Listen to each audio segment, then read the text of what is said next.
sun is going down, and it's funny. You go and you show what's going on. You show the explosives. You show the weapons. You show the horrific things done to us.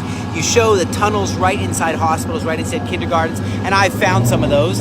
And then still people don't believe it. It's crazy. It's almost like the Holocaust. Some people even say the Holocaust didn't happen when there's extensive Nazi records of the hospital, eyewitness testimonies. There's Holocaust survivors, there are death camps that still exist, like Treblinka, Auschwitz, Sobibor, and so on. There's film, there's documentation, there's medical experiments that you have showing what they did, the Red Cross records. But it's just funny, even the post-war trials and so on. But Hamas, after all they've done, sometimes people, that's outgoing, don't worry. Sometimes people don't believe what not only caused this, what they continue to do to their own people and to free people everywhere.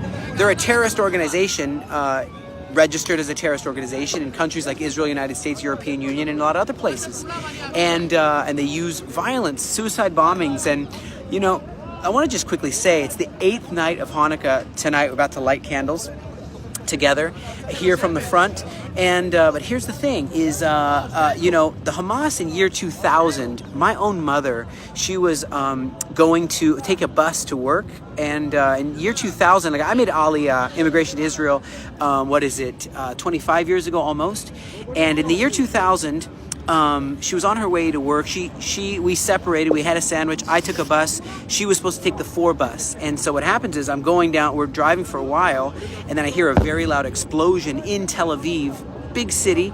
And then I say, "What's that?" And the driver said, "It sounds like a bus blew up or something." I said, "Let me out." I get out. I run through the alleys. I run through the streets, and guess what? I see a bus 4 blown up, and dead people, the drivers hanging out the side of the vehicle. The Hamas did this, and I thought my mom is dead. And I searched through the bodies in shock. Everybody's in shock. You know how it is when you get blown, a loud explosion. You get in shock sometimes, and it's just phenomenal. And then I realized, I call her, and then she says, "I missed the bus." And I said, "Oh, whew, I thought you were dead." And in order for a state to exist with that kind of, we said, well, let's build a defense barrier, a fence. And then now these tunnels, and it's just, you can't have terror happening to you, to your house. Be'eri village. You can't, the villages around the Gaza Strip, they were completely barbarically destroyed. Just blown up. Imagine it's you and you live in this kibbutz Be'eri. I've been here. It's wonderful. You're coming for Shabbat dinner. Suddenly, you're attacked. You have to run into this little bomb shelter at the entrance. You have to run for your life, and you're being attacked by really maniacal barbarians. And you run in here, and they're shooting you, and they're trying to get you, and you hide, and you're killed. Hundreds and hundreds and hundreds of bodies. I think of even the word vandalism. Barbarians, you think of ancient Rome time or something, where you have, actually the word vandal comes from a Germanic tribe that existed in North Africa that famously sacked Rome in 455 AD. And that's where you get the word vandalism. These barbarians, the Visigoths, the Huns, whatever, we don't live there, and Hamas does not recognize Israel, but they also don't recognize we don't live in those times. You're not allowed to rape and pillage and murder and butcher people. That is not allowed. Not in Nigeria, where they're butchering hundreds and hundreds where radical Islam is butchering hundreds and hundreds and thousands of people. Neither in Afghanistan, and certainly not here.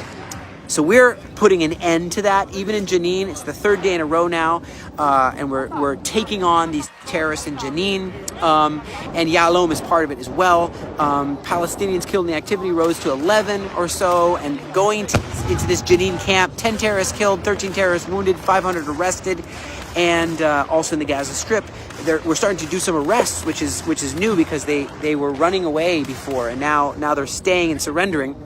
70 or so turned themselves in. They had barricaded themselves inside the Kamil Adwan Hospital, which is the largest hospital in Jabalia.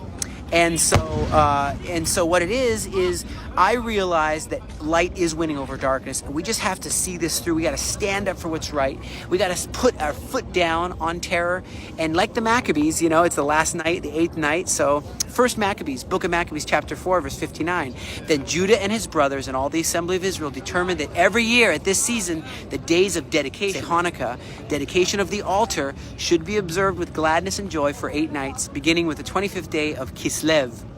You also see in Maccabees chapter 4, verse 50, they lit candles, they set forth the loaves, and those things that were consecrated, and they offered sacrifices. We're modern day Maccabees, friends.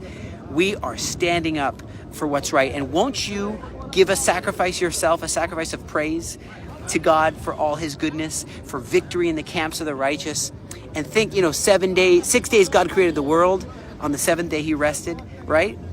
On the 8th day, it's new beginnings. So number 8 is new beginnings. Let's believe for new beginnings right now, for you and for me, as you rededicate your life to God and to his purposes. As I rededicate my life, once again, my temple, my home, rededicate my life to the kingdom purposes. Let's all think about that right now. And if you have not rededicated your life or dedicated your life, say, hey, I'm a vessel of the King.